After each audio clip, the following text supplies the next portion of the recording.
Hello everyone. आज है 25 जून और आज के इस क्लास में हम डिस्कस करेंगे 25 जून से बनने वाले करंट अफेयर के सभी इंपॉर्टेंट क्वेश्चंस। प्रीवियस क्लास में हमने देखा था कि हाल ही में भारत के सॉलिसिटर जनरल ये फिर से तुषार मेहता बन गए हैं। इसके अलावा फूड एंड एग्रीकल्चर ऑर्गेनाइजेशन की जो रिपोर्ट है state of world fisheries and aquaculture 2026, इस रिपोर्ट में वैश्विक जलीय जीवों के उत्पादन में भारत रहा है दूसरे स्थान पर, टॉप पर चाइना है। Recently Qadian Beas railway line परियोजना जो कि पंजाब से संबंधित है, इसे अभी हाल ही में फिर से शुरू किया गया है। हर साल अंतरराष्ट्रीय ओलंपिक दिवस जो है ये 23 जून को मनाया जाता है। भारतीय तटरक्षक बल ने पहला स्वदेशी एयर कुशन व्हीकल H561 इसे बेड़े में शामिल किया है और ये किस राज्य के शिपयार्ड में आयोजित समारोह में शामिल किया गया? गुजरात राइट आंसर, माफ कीजिएगा, गोवा राइट आंसर था। 200वां टी20 इंटरनेशनल मैच खेलने वाली दुनिया की पहली क्रिकेटर हरमनप्रीत कौर है। बाटा इंडिया के नए एमडी सीईओ बने हैं संजय राव। जीआई टैग पाने वाली इंदौरी मालवी आलू मध्य प्रदेश से रिलेटेड है। संयुक्त राष्ट्र लोक सेवा दिवस मनाया जाता 23 जून को। मेटा ने व्हाट्सएप का प्रमुख नियुक्त किया है कुणाल शाह को। 2026 में किस देश में लियोनेल मेसी की दुनिया की सबसे ऊंची प्रतिमा का अनावरण किया गया? तो आंसर इसका अर्जेंटीना है। ये सभी क्वेश्चंस हमने देखे प्रीवियस क्लास में। शुरू करते हैं आज का हमारा पहला सवाल। हमारा पहला सवाल है, राष्ट्रपति द्रौपदी मुर्मू द्वारा 23 जून 2026 को कितने लोगों को पद्म पुरस्कार से सम्मानित किया गया? रिसेंटली प्रेसिडेंट द्रौपदी मुर्मू ने 65 हस्तियों को पद्म पुरस्कार से सम्मानित किया है 23 जून को। कंफ्यूज नहीं होइएगा, मैंने आपको बताया था कि 2026 में कुल 131 पद्म पुरस्कारों की मंजूरी दी गई है। इन 131 पद्म पुरस्कारों में याद रखिए, इसमें 5 तो आपका पद्म विभूषण है जो कि देश का सेकंड हाईएस्ट सिविलियन ऑनर है भारत रत्न के बाद। 13 इसमें पद्म भूषण हो जाएंगे जो कि देश का थर्ड हाईएस्ट सिविलियन ऑनर है, और 113 इसमें पद्मश्री है जो कि देश का फोर्थ हाईएस्ट सिविलियन ऑनर है। ठीक है, अब पूछा जा रहा है 23 जून को कितने लोगों को पद्म पुरस्कार दिया गया? तो 23 जून को दिया गया 65 लोगों को, जिसमें कि यदि देखा जाए 2 को पद्म विभूषण अभी दिया गया है, 7 को पद्म भूषण और 56 को पद्मश्री से सम्मानित किया गया। प्रमुख हस्तियों के नाम मैंने मेंशन किए हैं। झारखंड के जो पूर्व मंत्री रहे, पूर्व केंद्रीय मंत्री शिबू सोरेन, ये झारखंड के मुख्यमंत्री भी रहे। क्रिकेटर रोहित शर्मा, गायिका अलका याग्निक जिनकी इमेज आपको नजर आ रही है, टेनिस स्टार विजय अमृतराज और अभिनेता मम्मूटी शामिल है। देखिए, अब यहां से कुछ प्रमुख हस्तियों के नाम जरूर मैंने मेंशन किए हैं, लेकिन इंडिविजुअली मैंने आपको बता रखा है कि जिन 5 हस्तियों को पद्म विभूषण दिया गया, इनकी लिस्ट यहां पर एक बार मैंने ऐड कर दी है। वीएस अच्युतानंद, एनएन राजम, इनका संबंध वायलिन से है, ये मैंने लास्ट मंथ ही करंट अफेयर में पढ़ाया है। अभिनेता धर्मेंद्र, पी नारायण और केटी थॉमस, 5 इसमें पद्म विभूषण है। इनके नाम रख लीजिए, हो ना हो इससे एग्जाम में आपके क्वेश्चन बनने के चांसेस हैं। सवाल दूसरा है, किस बीमारी के इलाज में टेप्लीजुमैब नामक दवाई का इस्तेमाल है जो कि किया जाता है? आंसर इसका हो जाएगा diabetes. Option number B right answer हो जाएगा। तो टेप्लीजुमैब नामक दवाई का इस्तेमाल टाइप 1 डायबिटीज के इलाज में किया जाता है, और ये टाइप 1 डायबिटीज के लक्षणों को शुरू होने से रोकने या उनमें देरी करने के लिए स्वीकृत एकमात्र इम्यूनोथेरेपी दवा है, पहली और एकमात्र आप कह सकते हैं।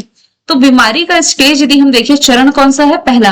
तो ये जो दवा है ये पहले विकसित हो चुके टाइप 1 या टाइप 2 मधुमेह का इलाज नहीं करती। इसका उपयोग स्टेज 2 टाइप 1 मधुमेह वाले उन वयस्क या बच्चे जिनकी उम्र 8 वर्ष या उससे अधिक है, इसके लिए किया जाता है, जिनकी बीमारी का उच्च जोखिम होता है। आपको ये डायबिटीज का टाइप 1 टाइप बी समझ में नहीं आता है तो मैं आपको इजी लैंग्वेज में बताने का प्रयास करूंगी। मुख्य रूप से डायबिटीज यानी कि मधुमेह के आप 3 प्रकार पढ़ते हैं।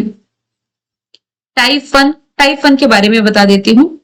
टाइप 1 में ना क्या होता है कारण में कि इसमें इंसुलिन बनना जो है ये पूरी तरीके से बंद हो जाता है।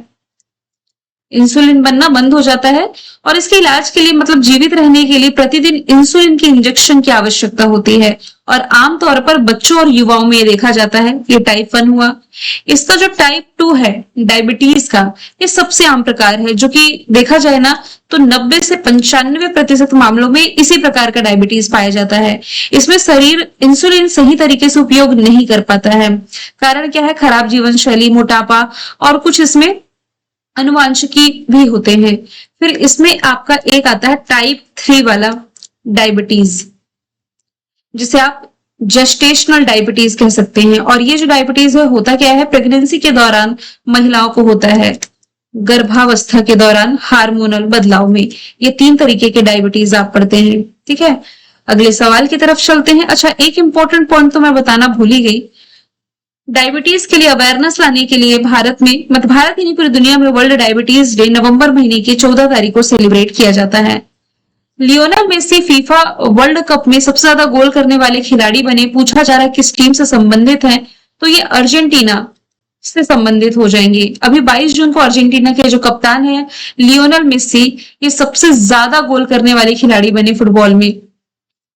ऑस्ट्रिया के खिलाफ मेसी ने अपना 17वां गोल दाग करके जर्मनी के जो मिरोस्लाव क्लोजा का रिकॉर्ड था, जिन्होंने 16 गोल किए थे, इनका रिकॉर्ड तोड़ा है।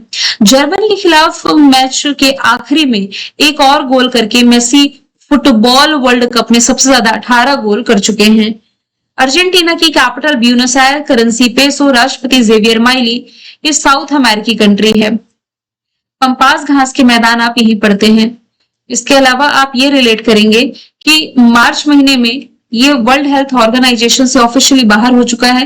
मोरक्को ने इतिहास रचते हुए अर्जेंटीना को 2-0 से हरा करके अपना पहला फीफा अंडर 20 वर्ल्ड कप जीता है। और ये वही लियोनेल मेसी है जिनकी सबसे ऊंची प्रतिमा दुनिया की अर्जेंटीना के ही पेटागोनिया के कुट्रल में बनाई गई है, जिसका डिस्कशन हमने कल किया था कि ये 85 फीट या 26 मीटर ऊंची है। वजन इसका 70 टन है। सवाल चौथा है, हाल ही में चेन्नई पेट्रोलियम कॉर्पोरेशन लिमिटेड, ये भारत की कौन सी नवरत्न कंपनी बनी है? तो रिसेंटली ये भारत की 28वें नंबर की नवरत्न कंपनी बन गई है। अभी जून के महीने में ही इसे दर्जा मिला है। ये इंडियन ऑयल कॉर्पोरेशन लिमिटेड यानी कि आईओसीएल की एक सब्सिडरी है। और अब जो ये सीपीसीएल है, इनकी चेन्नई पेट्रोलियम कॉर्पोरेशन लिमिटेड, इसे कोई भी बड़ा वित्तीय कदम उठाने के लिए हर बार सरकार की मंजूरी लेने का इंतजार नहीं करना पड़ेगा। अक्सर आप कंफ्यूज होते होंगे क्योंकि कई बार मैं आपको महारत्न कंपनी बताती हूँ, कई बार मैं आपको नवरत्न कंपनी बताती हूँ और कई बार मैं आपको मिनी रत्न कंपनी भी बताती हूँ। इसके बीच में क्या अंतर होता है बहुत ही बेसिक बता देती हूँ, बहुत ज्यादा डीप में जाएंगे तो कंफ्यूज होंगे। महारत्न कंपनी आप कह सकते हैं कि ये सबसे बड़ा दर्जा है और ये भारत में सबसे बड़ी और मुनाफे वाली सरकारी कंपनी है। इसके लिए जो योग्यता है ना कि महारत्न कंपनी बनने के लिए इसे पहले से ही नवरत्न का दर्जा मिला हुआ होना चाहिए। और पिछले 3 वर्षों में औसत टर्नओवर आप चाहे तो नोट डाउन कर सकते हैं। पहली बात तो नवरत्न का दर्जा पहले से हो। पिछले 3 वर्षों में जो टर्नओवर है ये 25,000 करोड़ से अधिक, लेकिन इसका जो शुद्ध औसत लाभ है ये 5 करोड़ से अधिक होना चाहिए। इसका एक फ्रीडम मैं बता देती हूँ, वित्तीय स्वतंत्रता इसे क्या मिल जाती है कि बिना सरकारी मंजूरी के ये एक परियोजना में 5,000 करोड़ रुपए तक का इन्वेस्टमेंट कर सकती है। कितना? 5,000। ये अमाउंट आप याद रखें। अब महारत्न कंपनियों की काफी सारे एग्जाम्पल है, जैसे कि आपका NTPC national thermal power corporation हो गया, steel authority of India limited हो गया, कोल इंडिया हो गया, oil and natural gas corporation ONGC, सभी इसके एग्जाम्पल है। तो यहाँ पर क्राइटेरिया आपने देखा कि बिना सरकार की मंजूरी के 5,000 करोड़ का ये इन्वेस्टमेंट कर सकती है। फिर दूसरे नंबर पर आती है ये नवरत्न कंपनियां। महारत्न से तो छोटी होती हैं, इन्हें मिनी रत्न का दर्जा पहले से मिला हुआ होना चाहिए। मिनी रत्न कैटेगरी 1 में ये पहले से ही शामिल होनी चाहिए। अब इसके लिए वित्तीय स्वतंत्रता क्या रखी गई है? ये बिना सरकार की अनुमति के किसी एक प्रोजेक्ट में 1,000 करोड़ रुपए 1,000 करोड़ या अपनी कुल संपत्ति का 15% तक इन्वेस्ट कर सकती है। महारत्न में 5,000 है, नवरत्न में 1,000 का है। अब मिनी रत्न कंपनियां, ये आकार में छोटी और लगातार मुनाफे कमाने वाली कंपनियां होती हैं। इसमें क्राइटेरिया की यदि बात की जाए तो इन्हें पिछले 3 वर्षों में लगातार लाभ कमाया हुआ होना चाहिए। साथ में इसमें वित्तीय स्वतंत्रता की यदि बात की जाए तो ये बिना सरकारी अनुमति के 500 करोड़ रुपए तक का इन्वेस्टमेंट कर सकती है। 500 करोड़, 1000 करोड़ और 5000 करोड़, ये वित्तीय स्वतंत्रता आप याद रखेंगे तो बेहतर कंपेयर कर पाएंगे।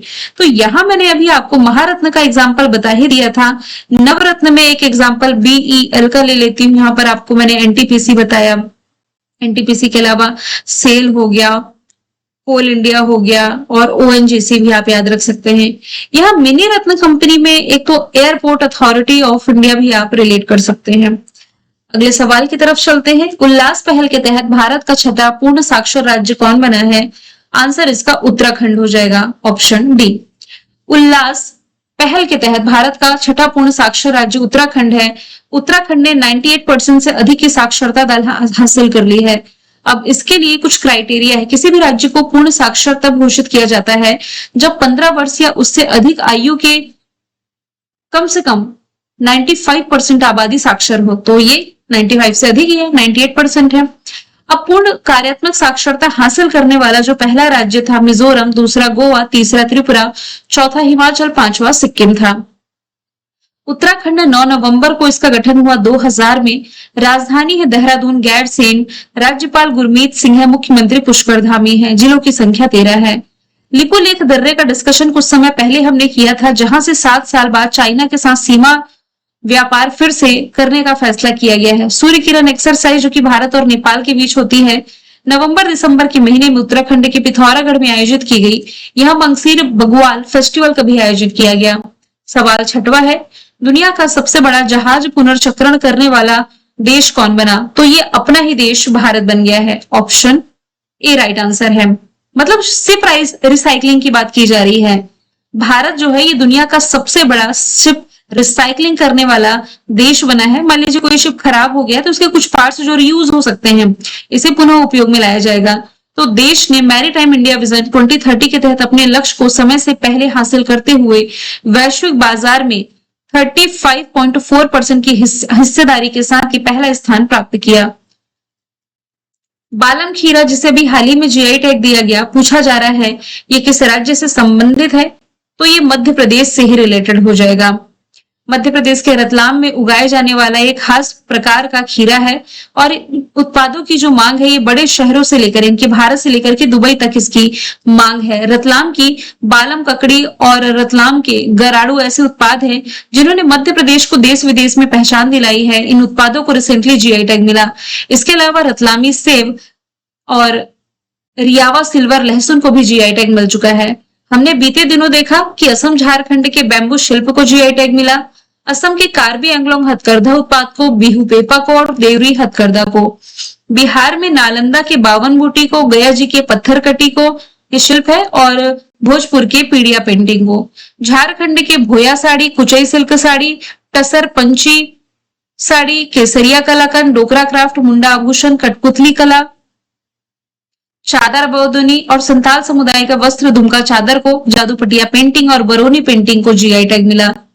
भारत का पहला व्यावसायिक स्तर पर कोयला से अमोनियम नाइट्रेट संयंत्र ये कहां स्थापित किया जा रहा है?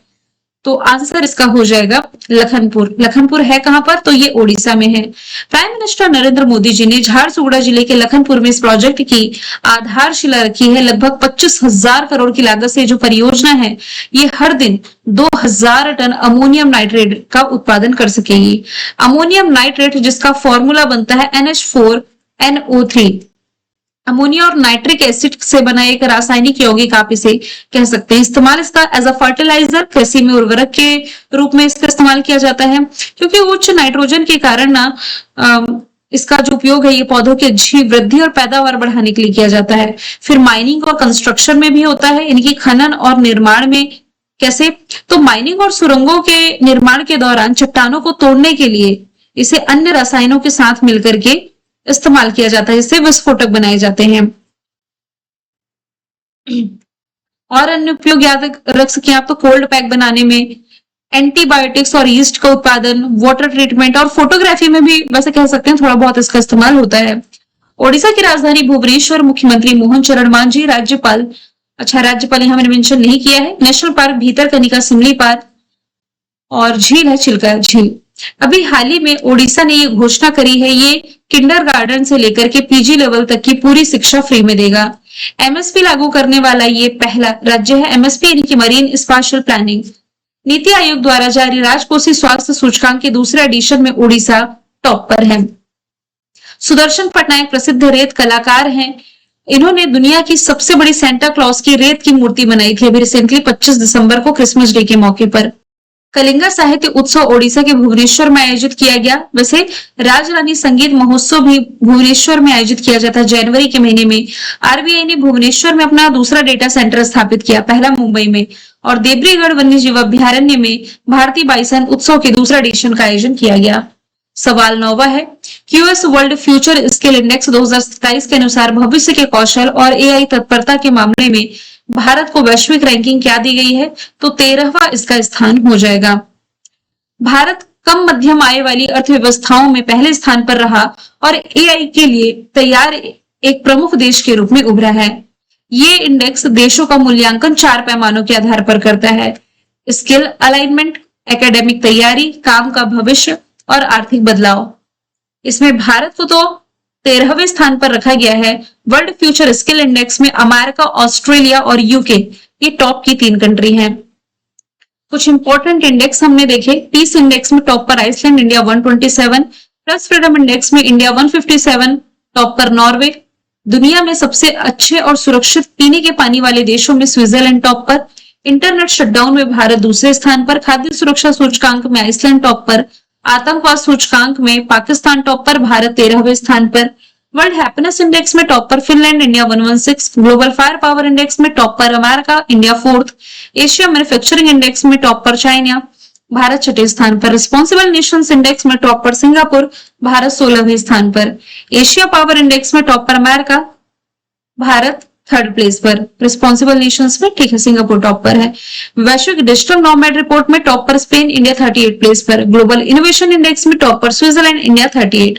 अगला सवाल है, भारत की पहली प्राइवेट सोने की खदान जिसने 2026 में कमर्शियल ऑपरेशन शुरू किया, ये कहाँ स्थित है? तो ये हो जाएगी जोन्नागिरी, स्वर्णगिरी आप कह सकते हैं, आंध्र प्रदेश में। इसका डिस्कशन वैसे पहले भी आ चुका है। तो अभी चर्चा में इसलिए आई, भारत की पहली प्राइवेट सोने की खदान ने अभी जून के महीने से आंध्र प्रदेश के कुर्नूल जिले के जोन्नागिरी में, जिसका बदला हुआ नाम स्वर्णगिरी है, यहां कमर्शियल कामकाज शुरू कर दिया है। इस प्रोजेक्ट को Geo Mysore services India private limited चलाती है, जिसे डेक्कन गोल्ड माइंस लिमिटेड और त्रिवेणी अर्थ मूवर्स का समर्थन भी प्राप्त है। इस खदान से हर साल लगभग 900 किलोग्राम सोना मिलने की उम्मीद है और पूरी क्षमता पर पहुंचने पर यह उत्पादन 1000 किलोग्राम प्रति वर्ष तक पहुंच सकता है। इस खदान को आजादी के बाद भारत का पहला बड़े पैमाने का private sector gold mining project माना जाता है।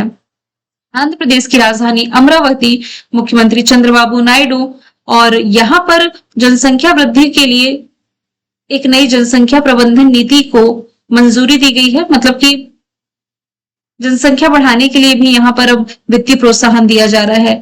कुर्नूल में ये वाला फैक्ट अभी जस्ट मैंने बताया है, प्राइवेट गोल्ड प्रोजेक्ट वाला। पिल्लो एआई नामक वॉइस आधारित बिलिंग और अकाउंटिंग ऐप इसने लॉन्च किया। भारत की सबसे बड़ी integrated lithium ion battery giga factory यहाँ स्थापित की जाएगी। जनवरी के महीने में यहाँ पर मुख्यमंत्री ने 24 घंटे के भीतर 5555 महिलाओं और छात्राओं को ई साइकिल वितरित करके नया गिनीज वर्ल्ड रिकॉर्ड बनाया। आंध्र प्रदेश के मुख्यमंत्री चंद्रबाबू नायडू ने होप आइलैंड पर सैटेलाइट लॉन्चिंग सुविधा विकसित करने की घोषणा करी। कोंड्रू खादी आंध्र प्रदेश के अनंतपुर से रिलेटेड है, जिसे जीआई टैग मिला। माफ कीजिएगा, अनंतपुर से तो अनार रिलेटेड है। कोंड्रू खादी भी हालांकि आंध्र प्रदेश का ही प्रोडक्ट है, जिसे जीआई टैग मिल चुका है। अगला सवाल है, फ्रांसवा एंगलर्ट, जिनका जून 2026 में 93 वर्ष की आयु में निधन हुआ, इन्होंने 2013 में किस पार्टिकल से जुड़ी थ्योरी में इनके कंट्रीब्यूशन के लिए फिजिक्स का नोबेल पुरस्कार पाया है? तो हिग्स बोसॉन इसका राइट आंसर हो जाएगा।